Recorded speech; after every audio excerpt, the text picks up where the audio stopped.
Ciao ragazze e ragazzi, here we are again with the Italian Semovente by Tamiya. This is how it looks after painting and weathering the vehicle.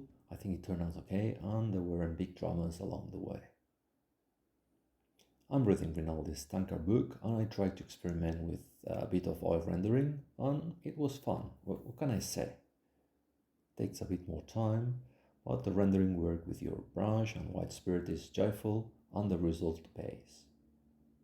Rinaldi doesn't favor too much stowage because he concentrates attention on the vehicle, but here I want to focus attention on a diorama scene. That's why the vehicle is so loaded with shit. It's gonna be a North African desert scene, and survival cargo, basically water and fuel, were essential. Ha detto merda. Let's get a closer look. The interior compartment was carefully painted in white tones. I tried to avoid using pure white or pure black. It's always advisable not to use creamy white or dark grey for black, otherwise the effect looks outscaled. Metal effects were basically accomplished with graphite pigments, and the exhaust work was carried out with hairspray and oils. Let's have a look at the step-by-step process, and if you want to skip it, you can just teleport yourself to the last minute where you have a slideshow reveal. Okay, on the last video we saw the Semovente at this stage. By the way, remind me not to add storage straps after painting the vehicle, not before. Anyway, I primed the Semovente with red surface primer spray. I found it's the easiest and fastest way to keep an even solid surface.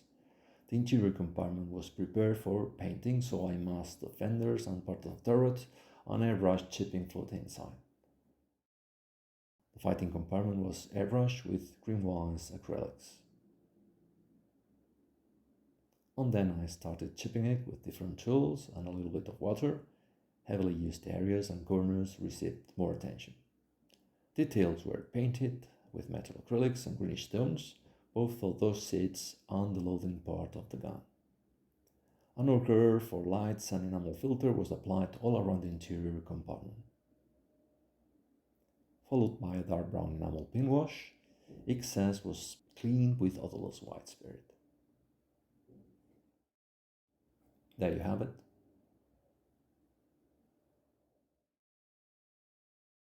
Okay, it will need some further adjustments, but this is how it's going to look from the outside. We need to mask all that hard work. I'm using this product, but hairspray is cheaper and you can achieve the same result. Tamiya instructions suggested this combination, so I followed the advice. I think it looks cool enough. Vehicles in the desert suffered a great deal, but I didn't go wild with scratching. I just concentrated it on some logical areas. Fenders and some corners have taken the brunt, just that. At this point I always paint tired and metallic elements with these essential acrylic colors, anthracite and all rust respectively. I went on painting details like these tarps. I used base colors plus shadows and lights. Alright, basically lighter surfaces received a dark filter and darker parts received a lighter enamel filter. I mixed some oil tones to enrich certain areas. In this case the crew step over the fenders and get over the hatch. These areas should have more dirt and wear and tear. I did the same with the exhaust using rusty oil colors. At this point I realized that the sandbags included in the kit looked like peperoncino. shit. So I used white clay to improve Ha the detto effect. di nuovo merda. So there goes a bit of priming again on the new bags. I think they look more natural now, as if there was gravity after all. Isaac Newton would be proud.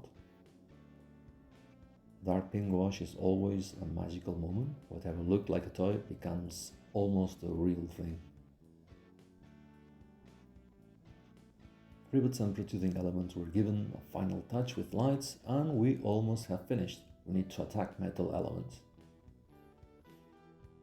On top of that all rust acrylic coat, I have that gunmetal pigment with a brush, and that's it. The Semovente is alive!